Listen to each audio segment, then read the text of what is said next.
صلوا عليه. ونعوذ بالله من شرور أنفسنا ومن سيئات أعمالنا. من يهده الله فلا مضل له ومن يضلل فلا هادي له. ونشهد أن لا إله إلا الله وحده لا شريك له. ونشهد أن محمدا عبده ورسوله. أما بعد فإن خير الحديث كتاب الله وخير الهدي هدي محمد صلى الله عليه وسلم وشر الأمور محدثاتها وكل محدثة بدعة وكل بدعة ضلالة وكل ضلالة في النار. فأعوذ بالله من الشيطان الرجيم. بسم الله الرحمن الرحيم. يا أيها الذين آمنوا اتقوا الله حق تقاته ولا تموتن إلا وأنتم مسلمون. يا أيها الناس اتقوا ربكم الذي خلقكم من نفس واحدة وخلق منها زوجها وبث منهما رجالا كثيرا ونساء. واتقوا الله الذي تساءلون به والأرحام إن الله كان عليكم رقيبا. يا أيها الذين آمنوا اتقوا الله وقولوا قولا سديدا يصلح لكم أعمالكم ويغفر لكم ذنوبكم ومن يطع الله ورسوله فقد فاز فوزا عظيما. وقال تعالى بسم الله الرحمن الرحيم. ولا تؤتوا السفهاء أموالكم التي جعل الله لكم قياما وارزقوهم فيها واكسوهم وقولوا لهم قولا معروفا. معزز مکرم حاضرین جمعہ، بزرگوں، نوجوان ساتھیوں، عزیز بچوں، تمام قسم کی تعریف، توصیف، کبریائی، بڑائی، حمد و ستائش اللہ رب العالمین اللہ تجربہ جو ہم سب کا خالق و مالک ہے. درود و سلام نازل احمد مجتبیٰ خاتم النبیین سید المرسلین جناب محمد رسول اللہ صلی اللہ علیہ وسلم کی ذات اقدس مقدس پر، جن پر اللہ رب العالمین نے اپنی آخری کتاب قرآن کریم کو نازل فرما کر اپنے اس دین مقدسہ کی تکمیل فرمائی. اللہم صلی علی محمد وعلى آل محمد كما صليت على إبراهيم وعلى آل إبراهيم إنك حميد مجيد. اللهم بارك على محمد وعلى آل محمد كما باركت على إبراهيم وعلى آل إبراهيم إنك حميد مجيد. محترم حضرات، خطبہ مصنوعہ کے بعد میں نے آپ حضرات کے سامنے سورۃ النساء کی ایک آیت کریمہ پڑھی ہے. اس آیت کریمہ میں اللہ رب العالمین نے اہل ایمان سے خطاب کر کے فرمایا وَلَا تُؤْتُوا السُّفَهَاءَ أَمْوَالَكُمْ، کہ تم اپنا مال کم عقل لوگوں کو مت دو جو مال میں تصرف کرنا نہ جانتے ہوں، جو مال میں نفع کیسے کمایا جائے وہ نہ جانتے ہوں، نقصانات سے کیسے بچا جائے اس کا علم جسے نہ ہو، ایسے لوگوں کو تم اپنا مال مت دو. الذی جعل اللہ لکم قیاما، جس مال کو اللہ رب العالمین نے تمہارے لیے ذریعہ معاش بنایا ہے. اس مال کو اللہ تعالیٰ نے تمہارے لیے ذریعہ معاش بنایا ہے، لہذا اس مال کو تم اپنے پاس رکھتے ہوئے ایسے کم عقل لوگوں کو وارزقوہم فیہا، ایسے لوگوں کو تم کھلاؤ، واکسوہم، اور تم انہیں پہناؤ اڑاؤ، وقولوا لہم قولا قولا لینا، تم ایسے لوگوں سے جو ہے نرم بات کرو. اس آیت کریمہ میں اللہ رب العالمین نے مال کا تذکرہ کیا. مال کے سلسلے میں اسلام کا نقطۂ نظر کیا ہے، اسی نقطۂ نظر کو اللہ رب العالمین نے بیان کیا. مال کے سلسلے میں اللہ رب العالمین نے فرمایا کہ مال یہ ذریعہ معاش ہے. جب مال ذریعہ معاش ہے تو اس کی حفاظت بہت ضروری ہے. شریعت نے مال کی حفاظت کرنے کی تلقین فرمائی، کیونکہ دنیاوی زندگی کی جو ضروریات ہیں یا دنیاوی زندگی کی جو اساسی یا بنیادی ضرورتیں ہیں، ان تمام ضرورتوں کا دار و مدار اسی مال پر ہے. اسی مال پر ہے. یعنی انسان تجارت کرتا ہے، بزنس کرتا ہے مال کمانے کے لیے، انسان محنت و مزدوری کرتا ہے مال کمانے کے لیے، انسان کوئی ہنر اور فن سیکھتا ہے مال کمانے کے لیے، انسان کوئی جاب کرتا ہے مال کمانے کے لیے. تو لہذا دنیاوی زندگی کی جو ضروریات ہیں اس کا دار و مدار اللہ رب العالمین نے اس مال پر رکھا ہے. اسی لیے اللہ رب العالمین نے قرآن مجید میں مال کے سلسلے میں فرمایا کہ مال یہ دنیاوی زندگی کی رونق ہے، مال دنیاوی زندگی کی زینت ہے، مال کے بغیر یہ دنیا بے رونق ہے، مال کے بغیر یہ دنیا بے زینت ہے. سورۃ الکہف میں اللہ رب العالمین نے فرمایا المال والبنون زینت الحیات الدنیا، کہ مال اور اولاد یہ دنیاوی زندگی کی زینت ہیں. اللہ رب العالمین نے مال اور اولاد کو دنیا کی رونق قرار دیا. جب مال اور اولاد یہ دنیا کی زینت ہے، دنیا کی رونق ہے، تو اسی لیے اللہ رب العالمین نے قرآن مجید میں مال کو لفظ خیر سے تعبیر کیا. آپ قرآن مجید پڑھیں، قرآن مجید میں بہت سارے مقامات پر اللہ رب العالمین نے جہاں پر مال کا تذکرہ کیا اس مال کو اللہ رب العالمین نے خیر سے تعبیر کیا کہ وما تنفق من خیر فإن اللہ بہ علیم، کہ تم جو بھی خیر یعنی جو بھی مال تم خرچ کرتے ہو اللہ تعالیٰ اسے جانتا ہے. اور مال کی محبت یہ فطری ہے، ہر انسان کے دل میں اللہ رب العالمین نے فطری طور پر مال کی محبت ڈال دی ہے. قرآن مجید میں اللہ رب العالمین نے فرمایا وَإِنَّهُ لِحُبِّ الْخَيْرِ لَشَدِيدٌ، کہ بے شک انسان مال کی محبت میں بڑا شدید واقع ہوا ہے. ایک دوسری جگہ اللہ رب العالمین نے فرمایا وَتُحِبُّونَ الْمَالَ حُبًّا جَمًّا، کہ اے انسانوں تم لوگ مال سے خوب جم کر محبت کرتے ہو. یعنی مال کی محبت یہ فطری ہے، اللہ رب العالمین نے فطرتاً انسان کے دل میں مال کی محبت رکھ دی ہے. اسی طریقے سے مال کے سلسلے میں اللہ کے نبی جناب محمد الرسول اللہ صلی اللہ علیہ وسلم نے فرمایا کہ مال کے ذریعے سے انسان پاک دامنی کی زندگی گزارتا ہے. مال انسان کو عفت اور پاک دامنی کی راہ دکھاتا ہے. اسی لیے اللہ کے نبی صلی اللہ علیہ وسلم نے فرمایا الید العلیٰ خیر من الید السفلیٰ، دینے والا ہاتھ لینے والے ہاتھ سے بہتر ہے. یعنی جو ہاتھ اوپر والا ہے وہ نیچے والے ہاتھ سے بہتر ہے. یعنی انسان جب مالدار ہوتا ہے، مال کماتا ہے، یعنی انسان مال کے ذریعے سے اپنی عزت کی حفاظت کرتا ہے، اپنی انا کی حفاظت کرتا ہے، اپنی خودی کی حفاظت کرتا ہے، اپنے اخلاق اور کردار کی حفاظت کرتا ہے، اپنے کیریکٹر کی حفاظت کرتا ہے. تو مال کے ذریعے سے اللہ کے نبی صلی اللہ علیہ وسلم نے مال کے سلسلے میں فرمایا کہ مال یہ انسان کو عفت اور پاک دامنی کی راہ دکھاتا ہے. اللہ کے نبی جناب محمد الرسول اللہ صلی اللہ علیہ وسلم نے ہمیں یہ بھی تعلیم دی ہے کہ جہاں مال یعنی مال کی یہ بہت بڑی اہمیت یا کہیے کہ مال کی بہت بڑی نعمت ہے، اللہ رب العالمین کی بہت بڑی نعمت ہے مال، کہ مال کے ذریعے سے جہاں انسان اپنی عزت اور عصمت کی حفاظت کرتا ہے وہیں پر شریعت نے یہ تعلیم دی ہے کہ زندگی میں تم اپنے بچوں کے لیے اتنا مال چھوڑ کر جاؤ کہ تمہارے جانے کے بعد تمہارے بچے در بدر کی ٹھوکر نہ کھائیں. حضرت سعد بن ابی وقاص رضی اللہ تعالیٰ عنہ مشہور واقعہ، حضرت سعد رضی اللہ تعالیٰ عنہ نے اللہ کے نبی صلی اللہ علیہ وسلم سے ایک مرتبہ فرمایا کہ اللہ کے نبی صلی اللہ علیہ وسلم میں چاہتا ہوں کہ میں اپنا اکثر مال اللہ رب العالمین کی راہ میں صدقہ کر دوں، میری ایک ہی بیٹی ہے.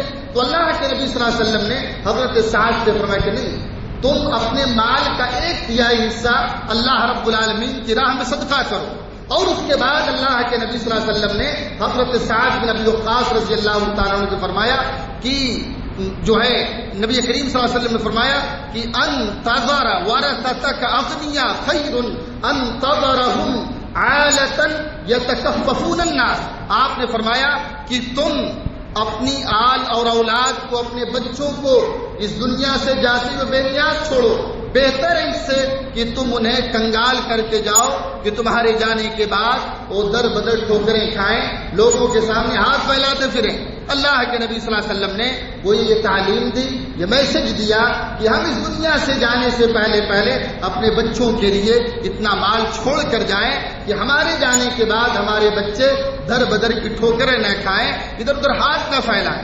اسی طریقے سے ایک اور حدیث میں اللہ کے نبی صلی اللہ علیہ وسلم نے مال کے سلسلے میں فرمایا کہ نعم المال الصالح للرجل الصالح، کہ بہترین مال وہ ہے جو نیک لوگوں کے ہاتھ میں، نیک لوگوں کے ہاتھ میں، نیک انسان ہے، صالح انسان ہے، متقی ہے، پرہیزگار ہے، اللہ رب العالمین سے ڈرنے والا ہے، اگر ایسے شخص کے ہاتھ میں مال ہے، اللہ کے نبی صلی اللہ علیہ وسلم فرماتے ہیں ایسا مال سب سے بہتر ہے جو نیک انسان کے ہاتھ میں ہے۔ نیک انسان کے ہاتھ میں مال ہوگا، اس مال کے ذریعے سے اللہ رب العالمین کے دین کو آگے بڑھائے گا، اللہ رب العالمین کے دین کی مدد کرے گا، اللہ رب العالمین کے دین کی نشر و اشاعت میں اپنا مال خرچ کرے گا، خیر کے کاموں میں، بھلائی کے کاموں میں، اسی طریقے سے انسانیت کے کاموں میں وہ اپنے مال کو لگائے گا۔ اللہ کے نبی صلی اللہ علیہ وسلم نے فرمایا کہ بہترین مال وہ ہے جو نیک لوگوں کے ہاتھوں میں ہے۔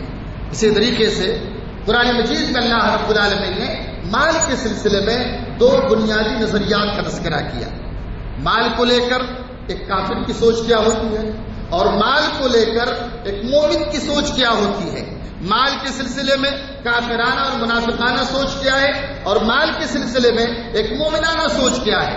ایک کافر مال کے سلسلے میں سوچتا ہے مال میرا ہے اور مال میں مرضی میری چلے گی، یعنی مال میں نے کمایا، مال میرا اپنا ہے اور اس میں مرضی میری چلے گی۔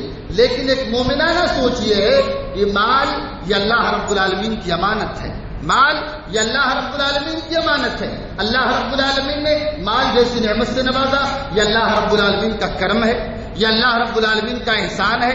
آج مال میرے ہاتھ میں ہے، کل کسی اور کے ہاتھ میں جائے گا، پرسوں کسی اور کے ہاتھ میں جائے گا۔ یعنی ایک مومن مال کو رب کی عطا سمجھتا ہے، ایک مومن مال کو اللہ رب العالمین کی نعمت سمجھتا ہے اور نعمت سمجھتے ہوئے اس مال کو خیر کی راہ میں، بھلائی کی راہ میں خرچ کرتا ہے۔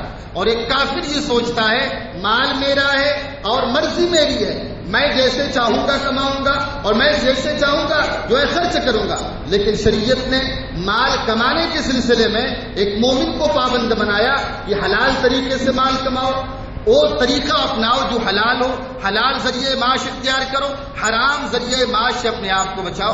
مال کہاں سے کیسے کمانا ہے شریعت نے یہ بھی تعلیم دی، اور مال کہاں اور کیسے خرچ کرنا ہے شریعت نے ہمیں یہ بھی تعلیم دی ہے۔ لیکن ایک کافر مال کے سلسلے میں سوچتا ہے میں جیسے چاہوں کماؤں اور میں سے جیسے چاہوں خرچ کروں۔ لیکن ایک مومن اللہ رب العالمین کی تعلیمات کا پابند ہوتا ہے، اللہ تعالیٰ جہاں چاہے گا وہاں مال خرچ ہوگا، ہم جہاں چاہیں گے وہاں مال خرچ نہیں کر سکتے۔ رب جیسے چاہے گا ویسے مال خرچ ہوگا، ہم جیسے چاہیں ویسے اللہ رب العالمین کا دیا ہوا مال خرچ نہیں کر سکتے۔ لہذا مال اللہ رب العالمین کی نعمت ہے اور اللہ رب العالمین کی مرضی کے مطابق، اللہ رب العالمین کی منشا کے مطابق ہمیں اپنے مال کو اللہ رب العالمین کی راہ میں، ہمیں شریعت کی راہ میں ہمیں مال کو خرچ کرنا ہے۔ اسی طریقے سے مال کے سلسلے میں قرآن مجید نے ہمیں ایک اور بنیادی تعلیم دی ہے کہ اگر اللہ رب العالمین نے ہمیں مال و دولت سے نوازے، اللہ تعالیٰ اگر ہمیں مال جیسی نعمت سے نوازتا ہے، شریعت ہمیں یہ تعلیم دیتی ہے کہ ہم مال کے ذریعے سے اپنی آخرت کو بنائیں، آخرت کو کمائیں، آخرت کو سنواریں۔ ہاں اللہ رب العالمین نے مال دیا ہے، آپ دنیا میں مال دیا، اچھا پہنیں، اچھا کھائیں، اچھے سے رہیں۔ اللہ تعالیٰ اگر کسی کو نعمت سے نوازتا ہے تو اللہ تعالیٰ اپنے بندے پر ان نعمتوں کے اثرات دیکھنا چاہتا ہے۔ ایک مرتبہ اللہ کے نبی صلی اللہ علیہ وسلم کی خدمت میں ایک صحابی آئے، ان کے بدن پر جو کپڑا تھا میلا کچیلا تھا۔ اللہ کے نبی صلی اللہ علیہ وسلم نے نظریں پھیر لی، آپ صلی اللہ علیہ وسلم نے نظریں گھما لی۔ اللہ کے نبی صلی اللہ علیہ وسلم جانتے تھے یہ جو ہے صاحب حیثیت ہے، اچھا لباس پہن سکتا ہے، آپ نے چہرہ پھیر لیا۔ صحابی رسول کو احساس ہوا، فوراً گئے، اچھا کپڑا پہن کے آئے، لباس تبدیل کیا۔ اس موقع پر اللہ کے نبی صلی اللہ علیہ وسلم نے فرمایا کہ جب اللہ تعالیٰ کسی کو نعمتوں سے نوازتا ہے، اللہ تعالیٰ کسی پر جو ہے نعمتیں نازل کرتا ہے تو اللہ تعالیٰ اپنے اس بندے پر اس نعمت کا اثر بھی دیکھنا چاہتا ہے۔ تو اللہ تعالیٰ مال کی نعمت سے نوازے، ہم اچھا کھائیں، اچھا پہنیں، اچھے سے رہیں۔ اللہ تعالیٰ مال کی نعمت سے نوازتا ہے، ہم اس کا اظہار کریں، شریعت ہمیں یہ تعلیم دیتی ہے۔ لیکن مال کے ذریعے سے ہم آخرت کو کمانا نہ بھولیں، مال کے ذریعے سے ہم اپنی عاقبت کو بنائیں، اپنی آخرت کو سنواریں۔ قارون کا تذکرہ اللہ رب العالمین نے قرآن مجید میں کیا۔ قارون کو نصیحت کرنے والوں نصیحت کی وابتغ فیما آتاک اللہ الدار الآخرہ، نصیحت کرنے والوں نے قارون کو نصیحت کی، اللہ نے تمہیں بڑی دولت دی ہے، اللہ نے تمہیں بڑا مال دیا ہے، تمہیں اللہ نے بڑا مالدار بنایا، لہذا اس مال کے ذریعے سے اپنی آخرت کو بنا لو، اپنی آخرت کو سنوار لو۔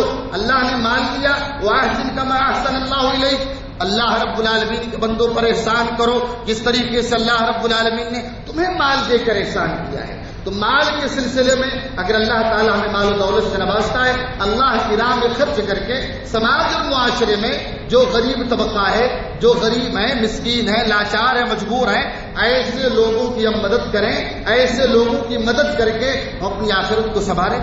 اگر اللہ تعالیٰ مال دیتا ہے، مال کے ذریعے سے ہم اپنی آخرت کو بنائیں، اپنی آخرت کو سنبھالیں۔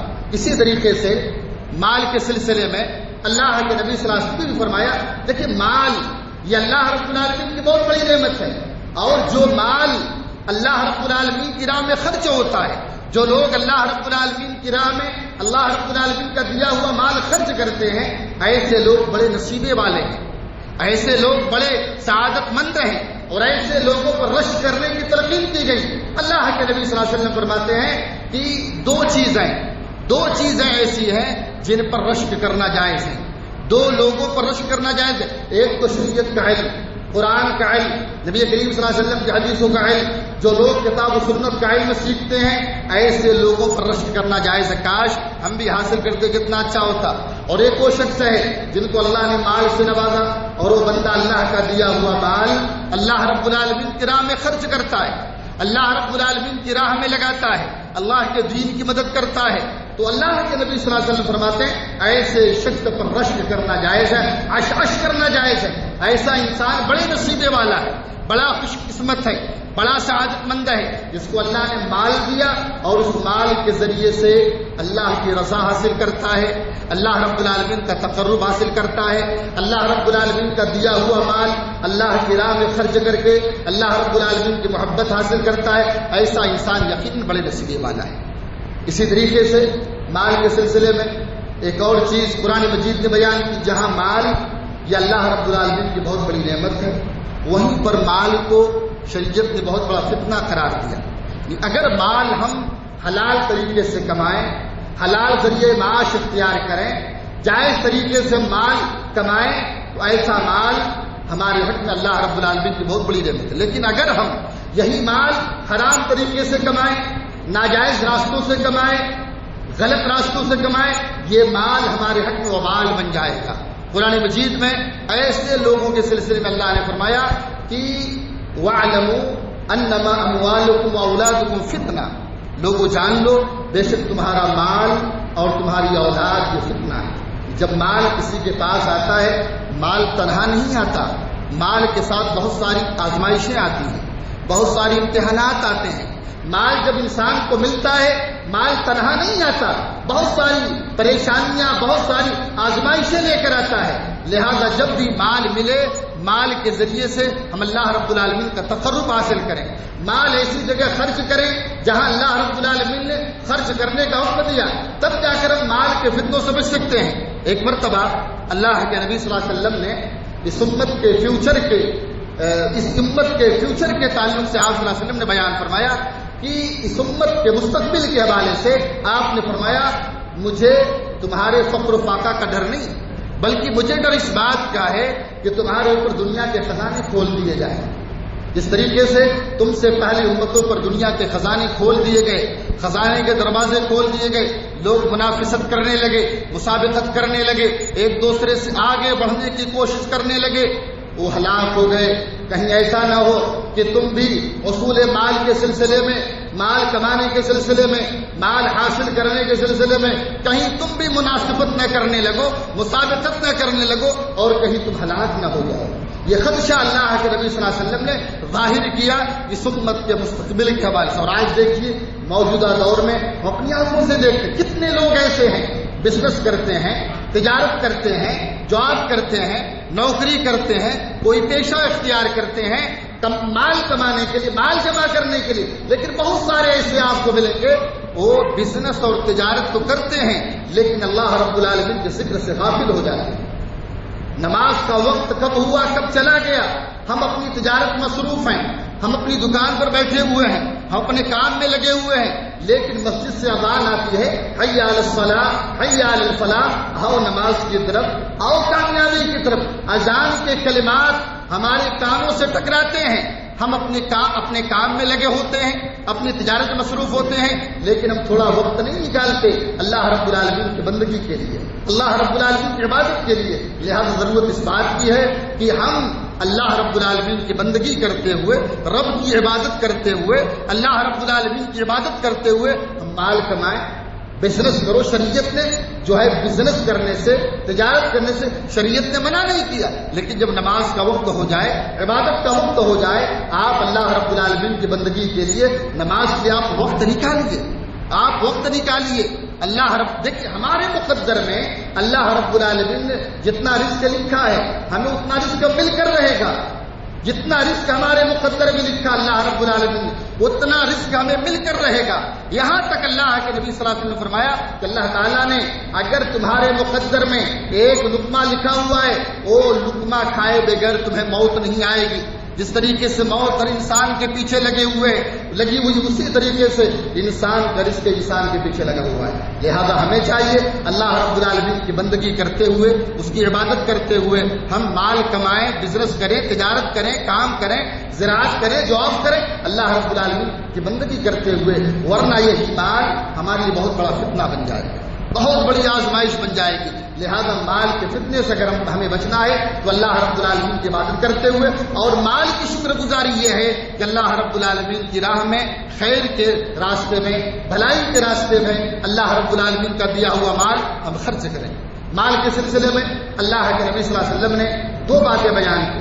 مال کے سلسلے میں دو بری صفات سے ہمیں اپنے آپ کو بچانا ہے۔ مال کے سلسلے میں نمبر ایک بخالت، اللہ نے مال دیا ہے، بخالت سے بچیں، کنجوسی سے بچے۔ اللہ نے مال دیا انسان کو، اللہ نے مال دیا اور انسان اپنے آپ پر خرچ نہ کرے، اپنے اہل و عیال پر خرچ نہ کرے، اپنے بال بچوں پر خرچ نہ کرے، یہ بہت بڑی مخالفت ہے، یہ بہت بڑی کنجوسی اور یہ بہت بڑی صفت ہے۔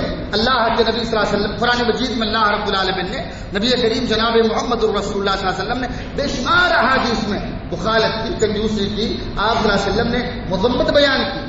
بخالت سے بچو، اللہ نے مال دیا، بخالت سے بچو، جہاں ضرورت ہے وہاں پر مال خرچ کرو۔ اسی طریقے سے اسراف اور فضول خرچی، اللہ نے مال دیا ہے، خرچ زیادہ خرچ مت کرو، جہاں جتنا خرچ کرنا ہے اتنا ہی خرچ کرو۔ فضول خرچی سے شریعت نے منع کیا ہے، ہر چیز میں فضول خرچی شریعت نے منع کیا، بلکہ اعتدال کے ساتھ خرچ کرو، میانہ روی کے ساتھ خرچ کرو۔ مال کے سلسلے میں نہ ہمیں بخالت کرنی ہے، مال کے سلسلے میں نہ ہمیں فضول خرچی کرنی ہے۔ وَلَا تُبَذِّرْ تَبْذِيرًا، اللہ رب العالمین نے فرمایا کہ تم جو ہے مال میں فضول خرچی مت کرو، فضول خرچی سے بچو، کیونکہ فضول خرچی کرنے والے یہ شیطان کے بھائی ہیں۔ بہرحال مال کے سلسلے میں ہمیں نہ بخالت سے کام لینا ہے، نہ ہی فضول خرچی، بلکہ ہمیں بیچ والا راستہ اختیار کرنا ہے، درمیان والا راہ چننا ہے۔ یہ تعلیم شریعت نے دی ہے۔ اسی طریقے سے حرص و حبس سے بچنے کی تلقین فرمائی۔ مال کے سلسلے میں اللہ کے نبی جناب محمد الرسول اللہ صلی اللہ علیہ وسلم نے حرص و حبس کی بہت بری صفت ہے، حرص بہت بری صفت ہے۔ بہت سارے لوگ اس دنیا میں مال کماتے ہیں۔ دیکھیے مال کمانا جیسا کہ میں نے بتلایا یہ بری بات نہیں، آپ مال کمائیں، محنت کریں، مزدوری کریں، مال کمائیں، لیکن ہمارا مال ہمارے ہاتھ میں ہونا چاہیے، ہماری جیب میں ہونا چاہیے۔ مال کو ہم دل میں جگہ نہ دیں، مال کو دل میں جگہ نہ دیں۔ اگر مال کی محبت دل میں بیٹھ گئی یہ بہت اس کے انجام بڑے خطرناک ہوتے ہیں، بڑے خطرناک۔ اگر مال کی محبت ہمارے دل میں بیٹھ گئی، اگر کسی انسان نے مال کی محبت کو دل میں جگہ دے دیا، مال کی محبت دل میں بیٹھ گئی، اس کے بہت خطرناک اس کی زندگی پر اثرات مرتب ہوتے ہیں۔ وہ انسان حرص و حوث کی کھائی میں گر پڑتا ہے، اور یہ محبت جو ہوتی ہے ترقی کرتے کرتے نشے میں تبدیل ہو جاتی ہے۔ مال کا نشہ، جتنا مال اس کے پاس آتا ہے وہ دن رات یہی سوچتا ہے میرے مال میں اور اضافہ ہو، حل من مزید، حل من، مجھے اور چاہیے، مجھے، یعنی یہ محبت ترقی کرتے کرتے نشے میں تبدیل ہو جاتی ہے۔ یقین مانے مال کا جو نشہ ہوتا ہے، دولت کا جو نشہ ہوتا ہے، یہ شراب کے نشے سے زیادہ خطرناک ہوتا ہے۔ شراب کا نشہ 1-2 گھنٹے میں اتر جاتا ہے، لیکن ایک مالدار انسان کے اندر دولت کا جو نشہ ہوتا ہے، مال کا جو نشہ ہوتا ہے، ایک جو ہے مالدار مغرور انسان اپنے غریب رشتہ داروں کو گنتا نہیں، کچل کر مسل کر دبا کر نکل جاتا ہے۔ شریعت نے یہ تعلیم دی، حرص و حوث سے بچو، مال کو اپنے ہاتھ میں رکھو، جیب میں رکھو، مال کو دل میں جگہ مت دو۔ قرآن مجید میں اللہ رب العالمین نے فرمایا الہاکم التکاثر حتی زرتم المقابر، زیادتی کی چاہت نے انسان کو ہلاک کر دیا، زیادتی کی چاہت نے، حرص و حوث کی چاہت نے انسان کو ہلاک کر دیا، یہاں تک کہ انسان قبر میں پہنچ گیا۔ اس آیت کریمہ کو پڑھنے کے بعد اللہ کے نبی صلی اللہ علیہ وسلم کو حدیث بیان کی، یقول ابن آدم مالی مالی هل لک من مالک، آدم کا بیٹا کہتا ہے میرا مال میرا مال، مالی مالی، اپنے مال کی رٹ لگاتا ہے، مالی مالی، میرا مال میرا مال۔ آپ نے فرمایا وهل لک من مالک، تمہارا مال کتنا ہے؟ ما اکلت فافنیت او لبست فابلیت او تصدقت فامضیت، یہی 3 طرح کا مال انسان کا اپنا ہے، کتنا ہی مالدار کیوں نہ ہو، اس کا بینک کا بیلنس کتنا ہی کیوں نہ ہو، انسان کا اپنا مال کتنا ہے۔ اللہ کے نبی صلی اللہ علیہ وسلم نے اس حدیث میں بیان فرما دیا، انسان مال کی رٹ لگاتا ہے، اس کا اپنا مال کتنا ہے؟ جو کھایا ختم کیا، ما اکلت فابلیت، جو کھایا ختم کیا، او لبست فابلیت، جو پہنا پرانا کیا، او تصدقت فامضیت، جو صدقہ کیا آگے بھیجا، یہی اس کا مال ہے۔ زندگی میں اس نے جو کھایا وہ اس کا اپنا ہے، جو پہنا وہ اس کا اپنا ہے، جو اپنے ہاتھوں سے اللہ رب العالمین کی راہ میں صدقہ کیا وہ اس کا اپنا ہے، اس کے علاوہ اس کا اپنا مال کچھ بھی نہیں۔ جیسے آنکھ بند ہوگی ہمیں منو مٹی کے نیچے دبا دیا جائے گا اور ہمارے مال پر ہمارے ورثہ قابض ہو جائیں گے، ہمارے جانے کے بعد ہماری اولاد ہمارے حق میں صدقہ کرے نہ کرے ہم نہیں جانتے۔ ہم نے اپنی زندگی میں جو کمایا، اپنی زندگی میں اپنے ہاتھوں جو صدقہ کیا وہی میرا اپنا ہے، ہمارے جانے کے بعد ہمارے بچے ہمارے حق میں صدقہ کرتے نہیں کرتے کوئی نہیں جانتا۔ لہذا ہمیں اللہ نے اگر مال دیا ہے ہم اپنے ہاتھوں صدقہ کر کے اپنی آخرت کو بنا لیں، اپنی عاقبت کو سنوار لیں، اسی میں ہمارے لیے خیر ہے، اسی میں ہمارے لیے بھلائی ہے۔ دیکھیے آخرت اور عاقبت کو سنوارنے کی تلقین کی گئی، اگر اللہ نے مال دیا مال کے ذریعے سے آخرت کو بنا۔ دیکھیے ہر انسان کا 2 گھر ہوتا ہے، ایک گھر ہوتا ہے انسان زمین کے اوپر، ایک گھر ہوتا ہے زمین کے اوپر اور ایک گھر ہوتا ہے زمین کے نیچے۔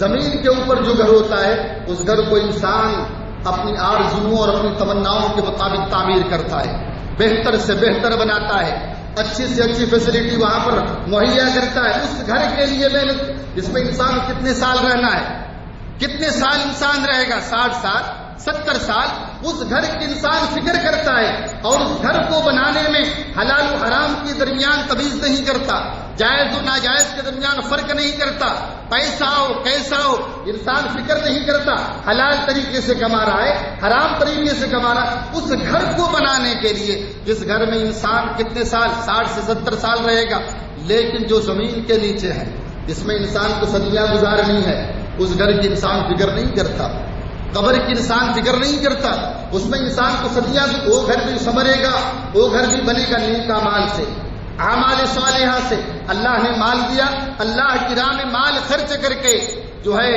برزخ کی زندگی کو ہم آباد کریں، برزخ کی زندگی کو اپنے حق میں ہم بہتر بنائیں۔